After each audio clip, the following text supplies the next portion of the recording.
best ingredients are right in the mix.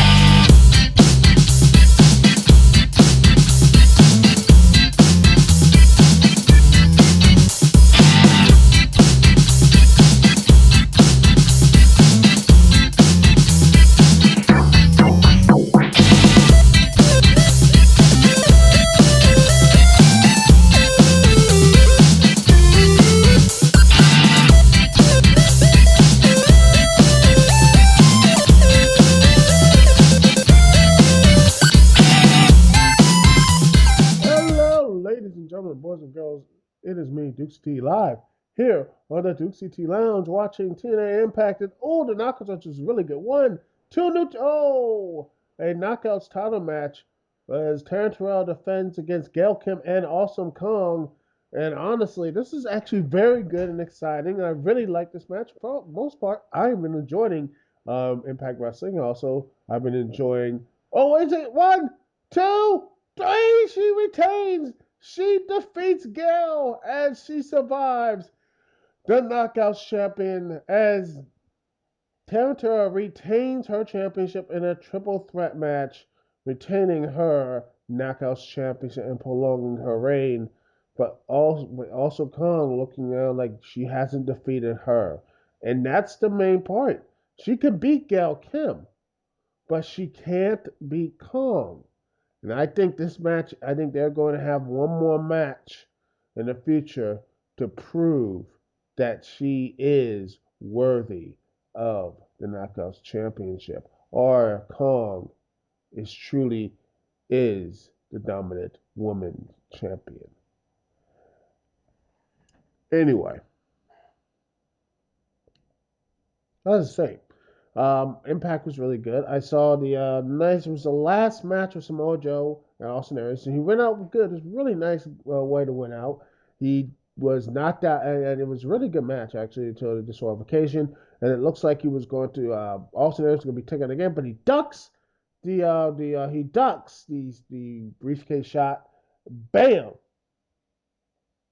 He takes down, after that, he takes down Low Key, who was with Joe.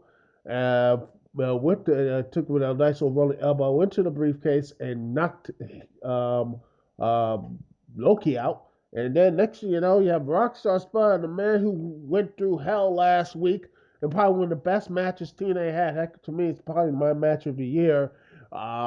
Seriously, just for the emotion and match and everything else. Rockstar comes out with his Iron with Spud sticker X Division briefcase. He gone in and got the ref he cashed his X Division title shot in and became the new X Division champion, and while having to run away from the Beatdown Clan. That was nice. But overall, it was a really fun Impact, and also a very fun day watching the tournament scene as well. I'm looking right now. My bracket is fine right now for the most part. The bracket is fine. I took some losses.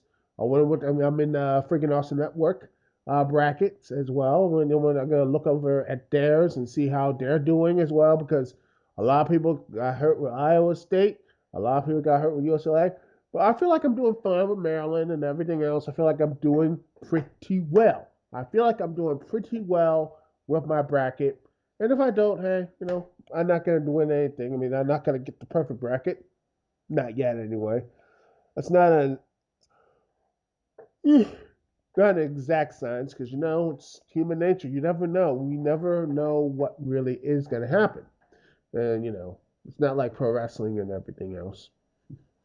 I guarantee people who had their brackets wish it was like professional wrestling and such. That would be nice. And again, if it was, you'll at least have one day have a 16 seed beat a 1, just to shake things up once in a while.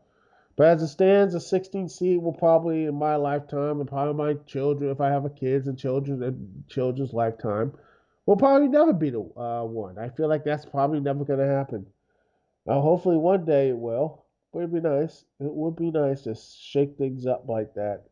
It would be nice to shake things up like that, just once in a while. It'd be nice, everyone's bracket will be destroyed, but it would be really nice just to see that.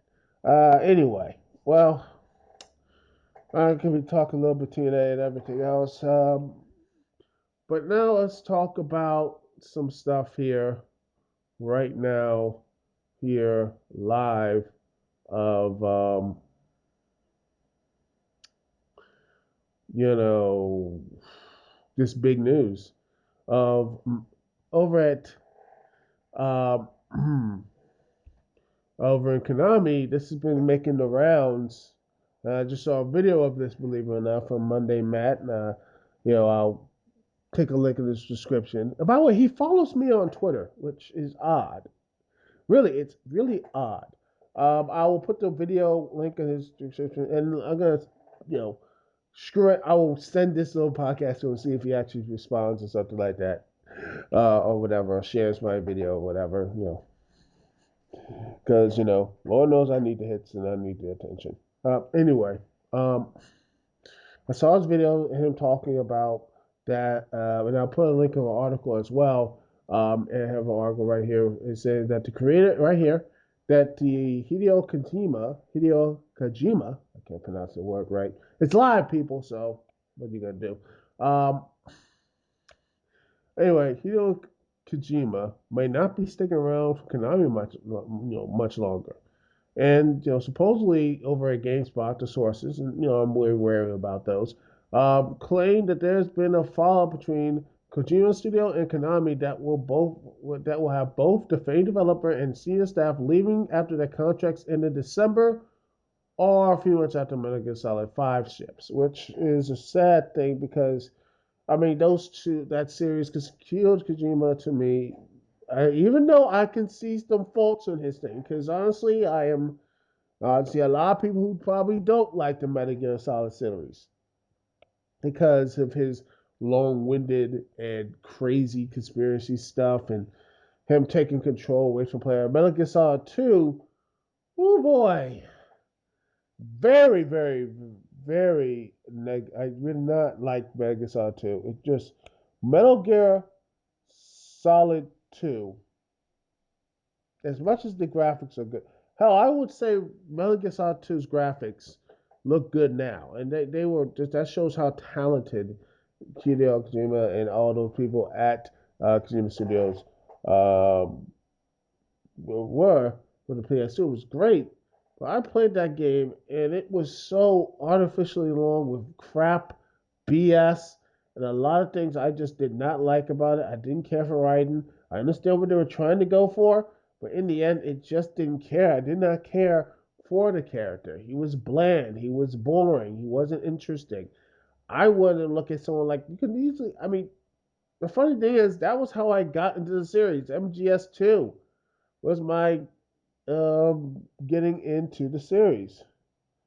That's how I got into the series, and it wasn't really much of a big taste of mine. I really did not give the big taste in my mouth, good taste in my mouth, but I did. Yeah, it didn't leave a good taste in my mouth. But I did like the. I did. I really liked the combat. I liked the style for like everything else, and that led me to get Metal Gear Solid: The Twin Snakes, which I have on my on my little game shelf. I have that. Um, have that, and then I got Metal Gear Solid 3. I got Metal Gear Solid Subsistence. I didn't get the other one because, funny enough, I pre-ordered Subsistence way back in the day, and it was like, oh, you can get the one with the red one, which actually plays the thing like a movie for $5 extra, which I could have, but I was like, no, I'm okay with that. And let me tell you something. Let me tell you, even though there was some story stuff I didn't really like, I really love the stuff, the 3DC, the way you can actually be stealthy, the way you could do all these type of things. I really enjoyed it. I really liked it. It was like, wow, this is really good. And I catch myself playing it from time to time. I haven't played it recently, but I will play it. Right now, my PS3 is in the shop. Hopefully, I will get the PS3 back by next week. Next week or a week later during my spring break. I might get MGS4, Metal Gear Rising, or something because I really like this. So I love the series, and if I ever get any the PS Vitas or anything else, I'll play those games as well because I really do like the series. And I do think they have great gameplay. Even though there are some things I don't really like. The story, for example, is bogged down with just such useless filler to a point that it's just white noise.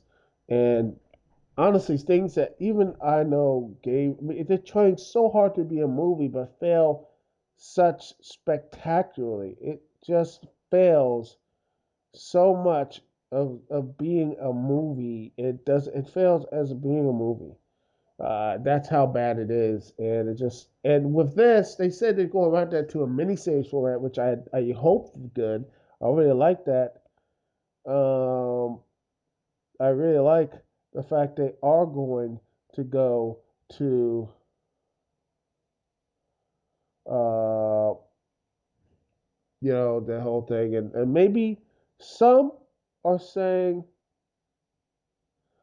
well, this could be the end of their series and might not sell, but I'm gonna say this right now. Maybe this is something with the Metal Gear series. Even though I do think Kojima is a big loss for him, I think the reason why I think, to me personally, as I'm doing some things, because I'm watching the Revolution right there and all of its glory.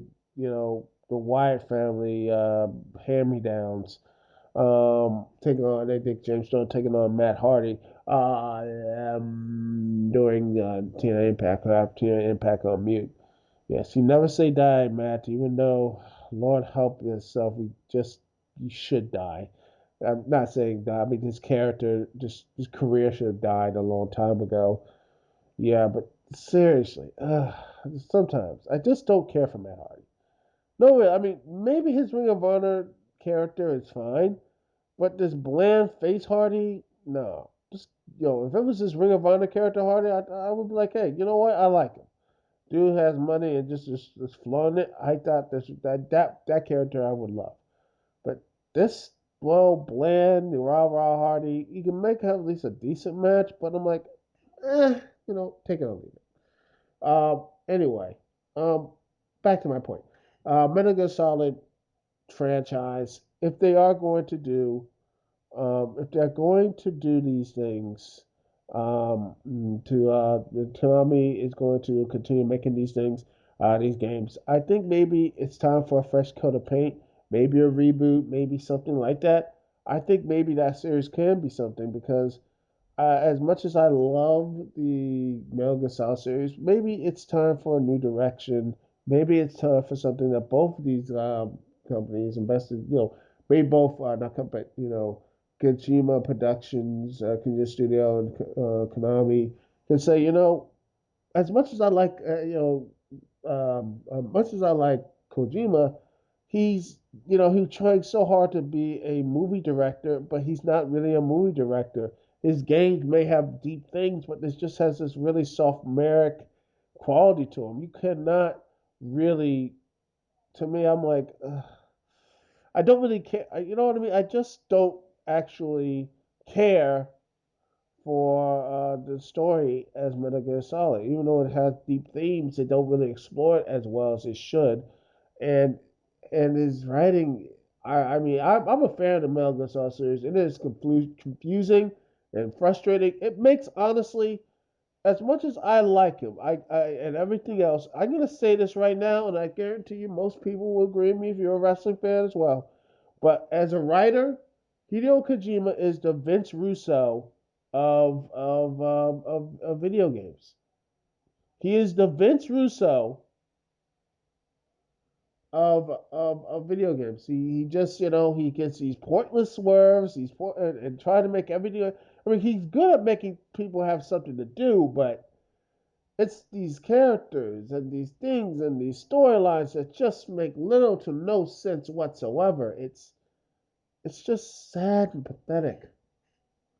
Really sad and pathetic. And I just honestly I truly wish that Kojima would actually be like, I really wish that somehow I'd be like, you know what? Let's shake things up. Let's shake things up. And, by the way, I just don't care about this hardcore match. I don't. I mean, I don't care about this hardcore match because I've seen like 10, 20, 30 hardcore matches in the past week. TNA has just ruined this gimmick for me. I don't care. I don't care about the best of the thumbtacks. They should just have a moratorium about these things. I just don't care about these gimmick matches. Someone's like, "Oh, what so smart?" Like, well, that was a gimmick that needed to happen. It was a build up to that point. This is just to me just hardcore for just the sake of being hardcore. And maybe it's just me, but I feel like that should be worked up upon instead of just, oh my goodness, we have to have a more hardcore match and everything else. By the way, James Storrs having struggling to get the thumbtacks. You know, how do I thumbtack? Yes, how do you? That's what it was. He was struggling like 2 or 3 minutes getting that damn thing out. And by the way, it looks like Hardy's going to go to the thumbtacks and go to those chairs. So they don't headbutt, and push. Oh, right on the thumbtacks. Oh, I did not see that coming. By the way, wouldn't actually hurt Hardy much because he has that shirt. And then elbow drop, and I think this is going to be the win.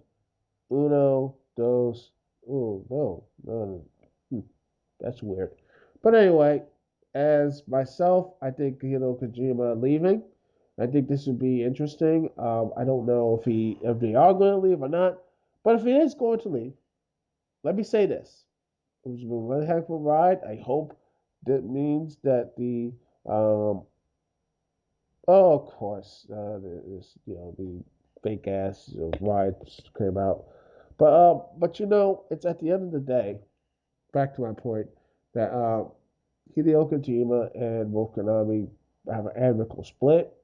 I hope they do this, and I think Monday Matt said it best in this video. The reason why they did is because of just beating the crap out of this guy. But yeah, I mean, it says the Fox die. I don't know if I have that, but the the engine they use. The Fox engine costs a lot of money, and they only use it for. I think they're using it only for Silent Hills, and um, cover 1, 2. Wow, can't even win with that. Sad, but he only usually for Metal Gear and Silent Hills, which is to me very perplexing. Is that if you make an engine, you should share that, right? I mean, why not use it for other games? I mean, use it for other people, like people still use the Havoc engine and such. And oh, my heart with a twist of fate, and it looks like he's going to finally win this match that I don't really care about. But why don't they just ship that out? Which to me really bothers me. Is that why can't they ship it out to these type of things? Which by the way, I love the fact why they're trying to hide their interference. It's a non-disqualification match. Who cares about this? It's interference. Oh, the cowbell.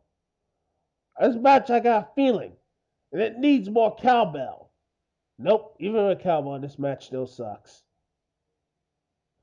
I just love the fact it needs like 3 or 5 people to beat one Hardy. It's just sad. From world contender to barely beating a Hardy brother by himself. Sad. But anyway, it looks like they're not done with the Hardy brother. He's not done with them, not by a long shot. They're gonna finally end him once and for all. But anyway, again, the thing is what I go back to saying is Mr. Kojima and people with Konami hopefully have an amicable split. I don't know why they couldn't share the Fox engine with everyone else, but you know what? I'm hopeful. Here's the hope that they have an amicable split and the Metal Gear Solid franchise continues, but also with a director that actually has more time for gameplay and actually can have. Oh well, cowbell to the back of the head. But yeah, that's nice. Cowbell back head to Matt Hardy and James Storrs pontificating about the revolution.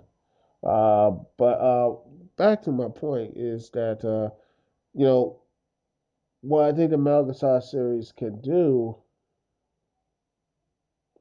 is hopefully if they do get another director and they do get some people behind it, maybe they can focus more on gameplay.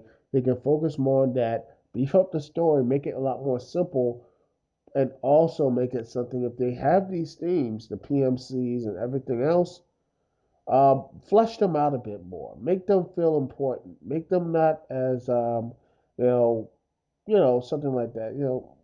What Kojima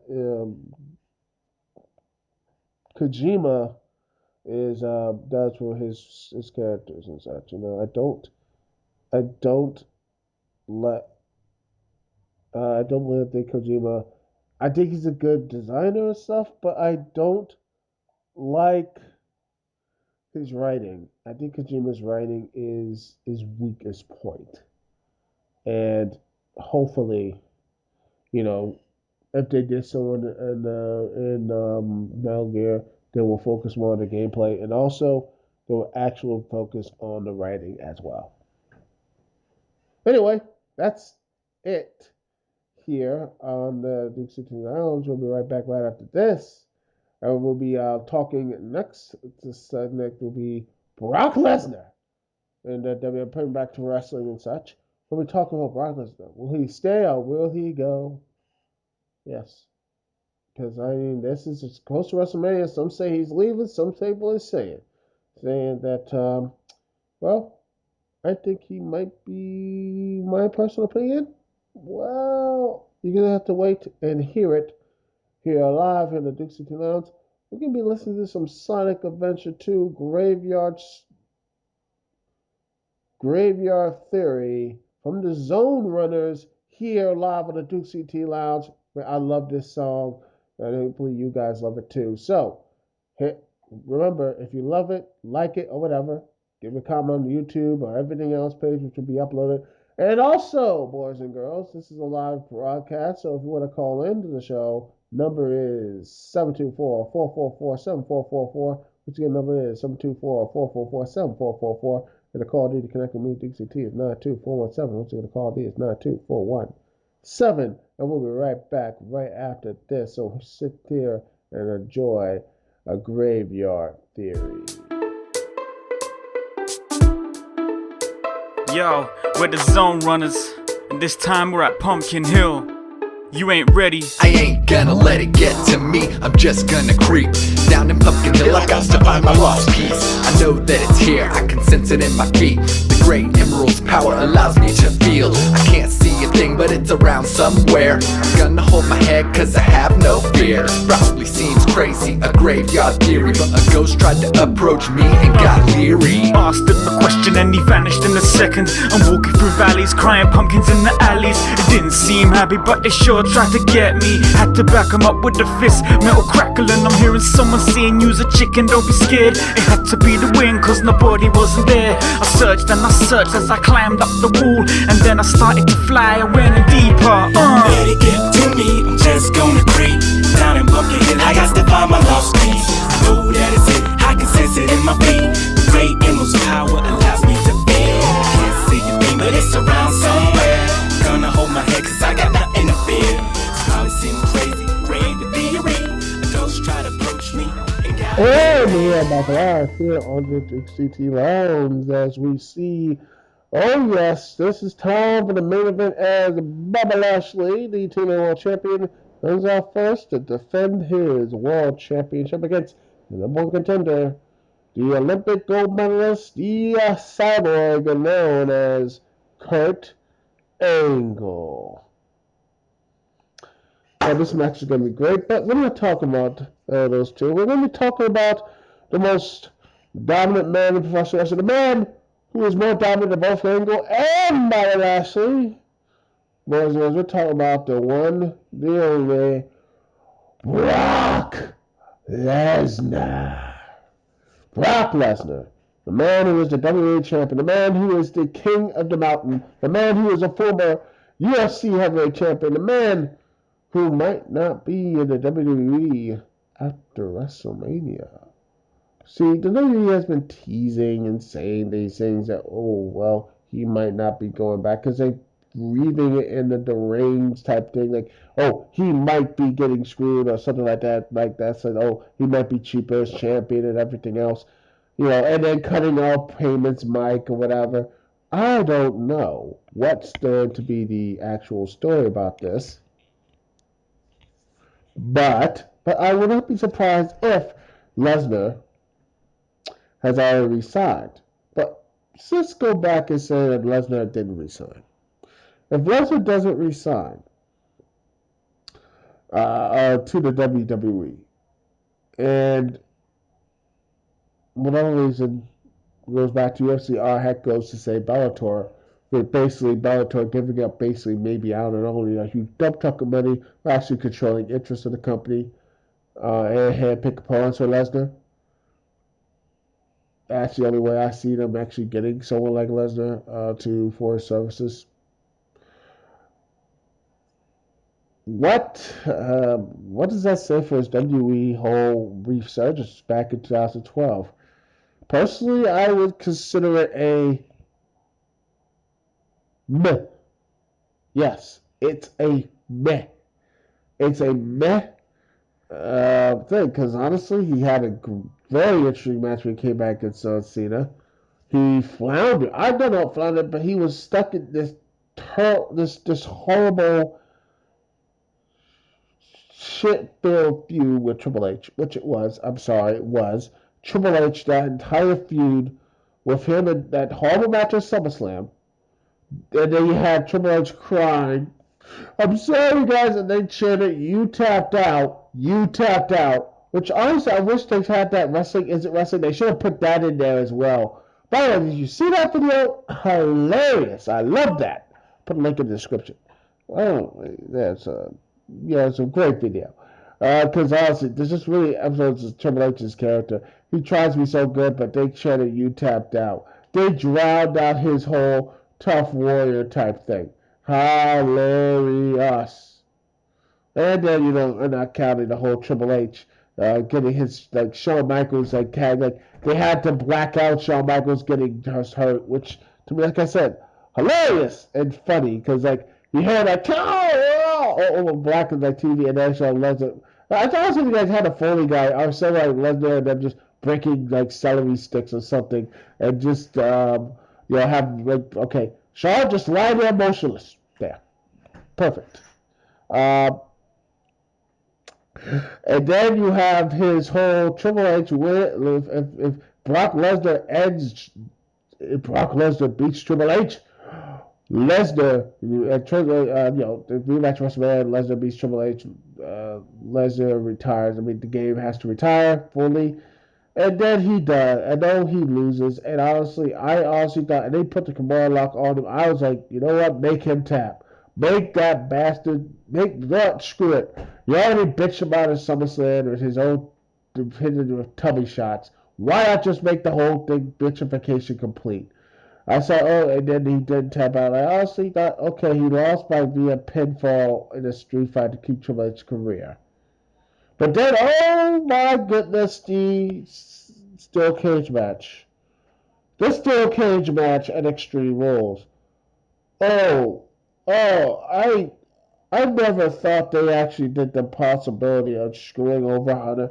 I didn't think it was actually possible. They actually not only screwed over Brock Lesnar's mistake. I thought they had to work hard at it, but by God, after that match, I officially said I give little to no care about Brock Lesnar. The way they did it, and had Brock Lesnar, oh my arm, my back, and then the great ass kicker of Triple H, the King of Kings.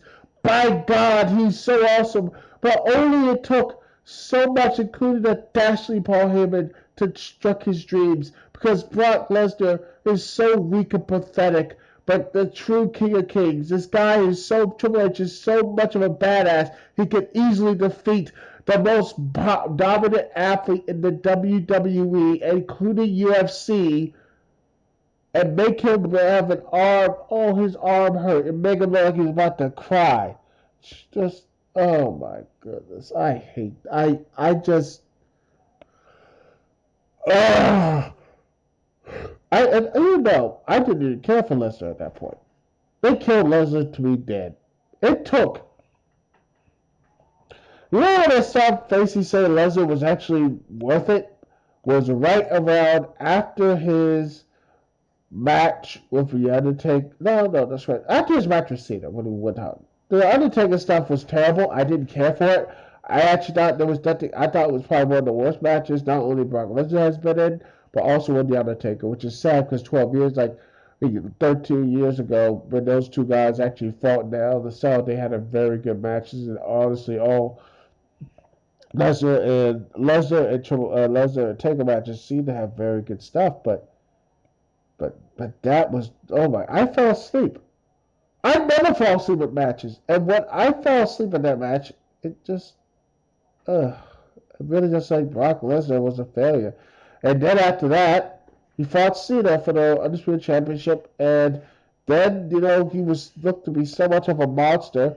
I liked it. They doing something good with Lesnar. And then they ruined it with him basically almost losing to Brock, almost losing to Cena at Night of Champions. Should have been a double, should have, I don't know, Cena not come back for a while, then have to fight on, and then have him come back at the, say, Survivor Series, and something like that. But nope.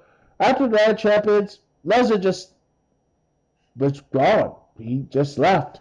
We had bits and pieces of him, like a Paul Heyman walking around, but he wasn't really featured on the main part of the show. The main part of the show was Cena and the Authority. Maybe the Authority, but still, it was just Cena and the Authority. That was the entire show for the entire month when Lesnar wasn't there. I mean, he was out of sight, out of mind until after. I think until like a Raw during I remember during listening on Twitter when I was coming back from I think I was coming back for yes, I was coming back from Florida with my dad, from for a nice little Christmas holiday, and then on Twitter, oh, Brock Lesnar coming. I'm like, seriously, I don't care. I don't care. They just barely focused on him or anything else. Barely focused on him at all. And then he came back, and after that he came back. The Royal Rumble match, which was hell. I watched the whole thing, LIVE, and let me tell you, that was probably one of the best things in the Royal Rumble. And then Reigns happened, and then Reigns tried is just, at this point it's sad. Roman Reigns, again, I don't blame him. I blame the WWE. They put him up there. Why couldn't he be the one facing Rusev? How about instead of that, have Rusev face him and actually, for better? Hell, you know what I'll do if, Cena? Instead of him, I'll have Daniel Bryan Instead of that, I don't have John Cena going after for the Intercontinental Championship. Hell, say, hey, this is the first thing you can have John Cena be like, you know what? This is a title I never won. I want to complete the set. I want to do that. And hell, have Cena go after the Intercontinental title because of his legacy for the winner of that. Hell, have him and Ambrose or him and someone else do this whole thing. I think that would be really good and interesting. And you have Daniel Bryan or hell, I don't know, Dolph Ziggler, who was booked like a king was booked like he was going to get really revenge or come up with some of the Authority, during the whole Survivor Series craziness. I mean, why not? I mean, why as a character would you just build a character up so much and then just have him be completely forgotten about for your other guy who didn't really set the world on, didn't really have a connection with the crowd, and then basically throw him out there? You wonder why there's not only booze, but now apathy. At this point, if Roman Reigns does win, they're going to have to basically just have Rollins come out there and cash in, and he'll probably get the biggest cheers. It'll probably be the biggest pop of the night at WrestleMania. And then after that, you have Brock Lesnar, which we are now with Brock Lesnar. Will he stay or really go? I'm thinking he's going to stay, personally. I think he's going to stay. If he goes, it will basically be a complete met at his entire return. And honestly, the WWE put that on themselves. The WWE put that on themselves, and now this is how you pay the piper. By the way, the TNA World Title match is actually not bad. I'm actually really enjoying it. Anyway, So I guarantee you this match, TNA World Title match, will be a lot more interesting and fun than actually right out in the World Title match at WrestleMania, which I'm going to be reviewing hopefully during my spring break and everything else. So don't worry, my Kaya Darklands review, I'm writing the stuff right now.